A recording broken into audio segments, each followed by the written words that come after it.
नमस्ते विद्यार्थी मित्रांनो, गणित पहा.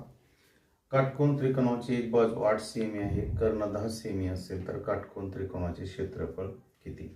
बघा, काटकोन त्रिकोणाचे क्षेत्रफळ बरोबर 1/2 गुणिले आपण या ठिकाणी ही जी संख्या आहे एक बाजू ती पाया समजू 8.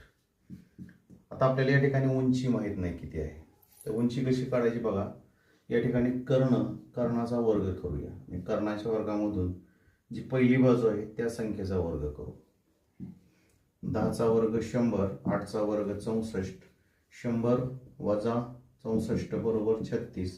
तर 36 चे वर्गमूळ किती? तर 36 चे वर्गमूळ येणार 6. म्हणजे या ठिकाणी आपल्याला उंची मिळाली 6. ती आपण या सूत्रामध्ये टाकू. बे एक बे बे चौक 8, 4 सक्का 24, 4 सेमी हे काटकोन त्रिकोणाचे क्षेत्रफळ असेल.